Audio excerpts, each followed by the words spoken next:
Hello friends, Babita की रसीली रसोई में आप सभी का स्वागत है। आज आपके साथ शेयर करने जा रहे हैं अरवी के पत्ते की टेस्टी पकौड़ी। इस पकौड़ी को हमने अपने तरीके से तैयार किया है। अगर इस तरीके से पकौड़ी बनाएंगे तो बहुत ही टेस्टी और कुरकुरी पकौड़ी बनकर के तैयार होगी। तो चलिए तैयारी कर लेते हैं इस टेस्टी कुरकुरी पकौड़ी बनाने की। इसके लिए हमने यहाँ पर 2 कटोरी उड़द की दाल ली है। आप चाहें तो यहाँ पर और भी दाल मिक्स करके इस पकौड़ी को तैयार कर सकते हैं, लेकिन हमने यहाँ पर सिर्फ उड़द की दाल से इस पकौड़ी को तैयार किया है। तो उसे अच्छे से 2-3 बार धोकर इसमें पानी डालकर इसे भिगो कर रख देते हैं ताकि दाल अच्छे से फूल जाए। वैसे उड़द की दाल को भीगने में बहुत ज़्यादा समय नहीं लगता है। और हमने यहाँ पर 4 से 5 चम्मच करीब चावल लिया है, उसे भी भिगो कर रख देते हैं। तो चावल भी अच्छे से फूल चुके हैं और उड़द की दाल भी मेरे अच्छे से फूल चुकी है। अब हम इसे 2-3 बार से वॉश कर लेंगे ताकि दाल बिल्कुल साफ़ हो जाए। तो दाल अच्छे से साफ़ हो चुकी है। अब दाल में डालने के लिए मसालों को तैयार कर लेते हैं। तो हमने यहाँ पर 8 से 10 पीस हरी मिर्च की ली है और 4 से 5 पीस कलियाँ हमने लहसुन की ली हैं। तो सारी चीज़ों का हम दरदरा पेस्ट तैयार कर लेंगे। इसके अलावा हम यहाँ पर और भी मसाले ऐड करने वाले हैं, जिसे हम बाद में ऐड करेंगे। तो हमने यहाँ पर दाल का पेस्ट तैयार कर लिया है और हरी मिर्च और लहसुन का दरदरा पेस्ट भी तैयार कर लिया है। और जो हमने चावल भिगो कर रखा था उसका भी बढ़िया सा पेस्ट तैयार कर लिया है। पेस्ट हमें यहाँ पर बिल्कुल फ़ाइन बनाना है। आप चाहे तो यहाँ पर चावल के आटे का भी यूज़ कर सकते हैं, उससे भी नाश्ता बहुत ही क्रिस्पी बन करके तैयार होता है। तो इस पेस्ट को एक बाउल में पलट लेते हैं और मिक्सिंग जार में काफ़ी चावल लगा थोड़ा सा पानी डालकर उसे भी इसी कटोरी में ऐड कर देते हैं। बिल्कुल ऐसी कंसिस्टेंसी होनी चाहिए चावल वाले बैटर की। अब उड़द वाले पेस्ट में से 1 चम्मच पेस्ट हम लेकर इस चावल वाले मिश्रण में डाल देंगे और उड़द वाले पेस्ट में हम थोड़ा मसाले ऐड कर देते हैं। आधा चम्मच हल्दी पाउडर, 1 चम्मच घर का बना अमचूर पाउडर और आधा चम्मच गरम मसाला और 1 चम्मच लहसुन हरी मिर्च का पेस्ट। इन सारी चीज़ों को अच्छे से डालकर मिक्स कर लेते हैं ताकि सारी चीज़ें उड़द वाले मिश्रण में अच्छे से मिक्स हो जाएं। और इसमें डाल देते हैं हम टेस्ट अकॉर्डिंग सफ़ेद नमक। यहाँ पर हमने सारी चीज़ों को मिक्स करने के बाद ही नमक डाला है, क्योंकि नमक डालने के बाद ये मिश्रण थोड़ा पतला हो जाता है। तो सारी चीज़ों को अच्छे से मिक्स कर लेते हैं। तो सारी चीज़ें अच्छे से मिक्स हो गई। पकौड़ी को और भी चटपटा टेस्टी बनाने के लिए थोड़े मसाले ऐड कर देते हैं। 1 चम्मच अमचूर पाउडर, आधा चम्मच गरम मसाला, टेस्ट अकॉर्डिंग सफ़ेद नमक, आधा चम्मच हल्दी पाउडर और मिर्च लहसुन का पेस्ट डालकर इसे मिक्स कर लेते हैं। अगर इस तरह का चावल का घोल बनाकर आप इस पकौड़ी को तैयार करेंगे तो पकौड़ी बहुत ही क्रंची बन करके तैयार होगी। तो अब तैयारी कर लेते हैं टेस्टी पकौड़ी बनाने की। इस टेस्टी पकौड़ी बनाने के लिए हमने यहाँ पर अरवी का पत्ता लिया है। पत्ता बिल्कुल ताज़ा होना चाहिए। तो पत्ते के डंठल वाले भाग को हम पहले चाकू से काट कर अलग कर देंगे और जितनी भी मोटी गांठें दिख रही हैं आप इस चाकू की सहायता से हल्का कर निकाल कर अलग कर लेते हैं। इसे पकौड़ी का रोल बनाने में परेशानी नहीं होगी और आसानी से इसके रोल बन जाएंगे। अब चाकू की सहायता से इसे हल्का हल्का छीलते हुए इसके रेशे को निकाल लेते हैं, या आप चाहे तो यहाँ पर बेलन की सहायता से इसे बेलकर भी इसकी रेशों को दबाकर हटा सकते हैं। तो देखिए इसके रेशे काफ़ी मोटे दिख रहे हैं। हो सके तो आप बिल्कुल छोटे पत्तियों का यूज़ करके पकौड़ी को तैयार करें। तो इस तरह हम सारे रेशे को निकाल कर तैयार कर लेते हैं। तो हमने यहाँ पर सारे पत्ते से रेशे और डंठल अलग कर लिए हैं। अब पत्ता को पलट करके हम इसके ऊपर उड़द की दाल का पेस्ट डालते हैं और उसे हाथों से फैला लेते हैं। हमें यहाँ पर पेस्ट को अच्छे से फैलाना है ताकि पेस्ट हर तरफ से अच्छे से लग जाए और उसके ऊपर दूसरा पत्ता लगाकर फिर उसी तरह हम पेस्ट को फैला लेते हैं। पत्ते को हम बराबर रखेंगे ताकि पत्ते कहीं से मोटे या पतले ना रहें। इसी तरह हम 4 से 5 या 6 पत्तों को फैला लेकर उस पर पेस्ट लगा लेते हैं।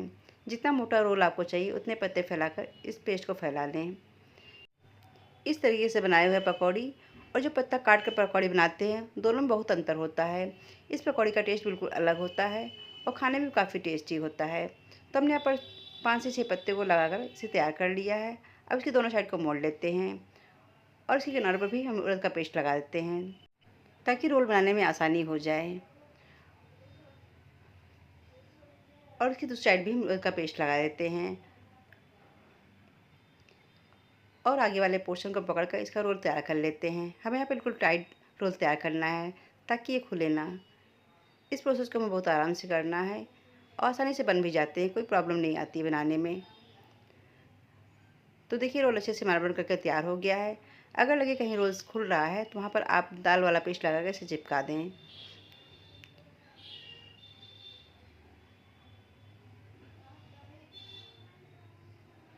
तो देखिए हमारा बढ़िया सा रोल बन करके तैयार हो गया है।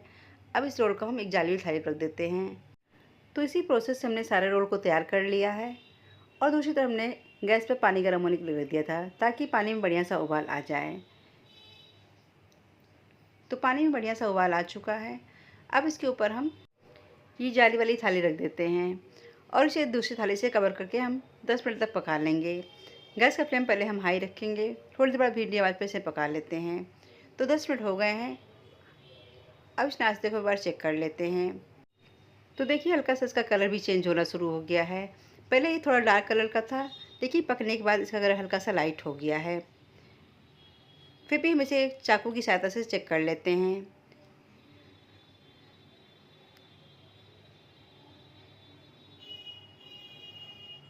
चाकू बिल्कुल साफ़ निकल रही है, यानी कि नाश्ता हमारा बिल्कुल परफेक्ट पक चुका है।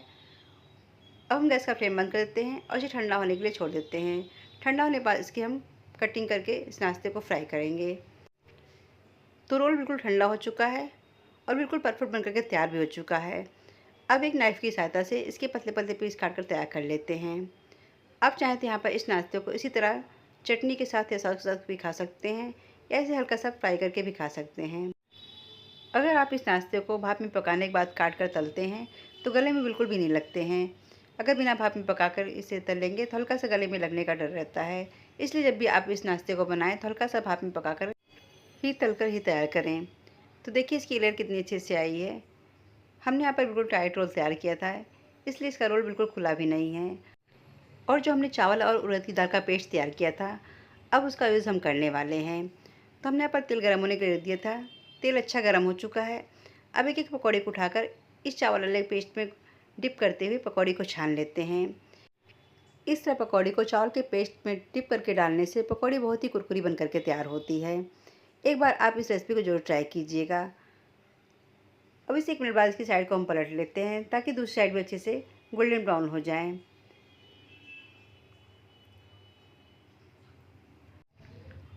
और लेयर देखिए कितनी अच्छी आई है। तो जिन पकौड़ियों का कलर चेंज हो गया है उसे हम पहले निकाल लेते हैं। बाकी पकौड़ियों को अलटते पलटते हम हल्का सा सेक लेते हैं ताकि उनका भी कलर हल्का सा चेंज हो जाए और बिल्कुल कुरकुरी पकौड़ी बन करके तैयार हो जाए। तो सारी पकौड़ियों का कलर चेंज हो गया है। एक बैच को निकाल कर हम दूसरे बैच को भी तैयार कर लेते हैं। तो दूसरा बैच भी हमारा बन करके तैयार हो गया है। तो लीजिए तैयार हो गई हमारी टेस्टी अरुई के पत्ते की टेस्टी पकौड़ी। इस पकौड़े को हमने सर्व किया है टोमेटो सॉस के साथ। आप चाहे तो यहाँ पर गर्मा गर्म चाय के साथ भी इसका एंजॉय कर सकते हैं या इसकी ग्रेवी वाली सब्ज़ी बनाकर भी तैयार कर सकते हैं। और इसकी लेयर देखिए कितनी बढ़िया आई है।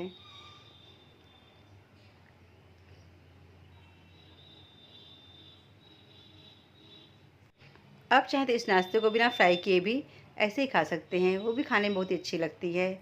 तो टेस्टी पकौड़ी हमारी बन करके तैयार हो गई है। अगर आप मेरे तरीके से इस नाश्ते को तैयार करेंगे तो गले में बिल्कुल भी खराश नहीं होगी और नाश्ता बिल्कुल परफेक्ट बन करके तैयार हो जाएगा। तो लीजिए तैयार हो गई है सुपर टेस्टी सुपर क्रिस्पी ये खस्ता अरुई के पत्ते की पकौड़ी। अगर रेसिपी पसंद आए और चैनल पर नए हैं तो वीडियो को लाइक करिएगा, चैनल को सब्सक्राइब और शेयर जरूर कीजिएगा। तो मिलते हैं ऐसी रेसिपी के साथ, तब तक के लिए बाय एंड टेक केयर।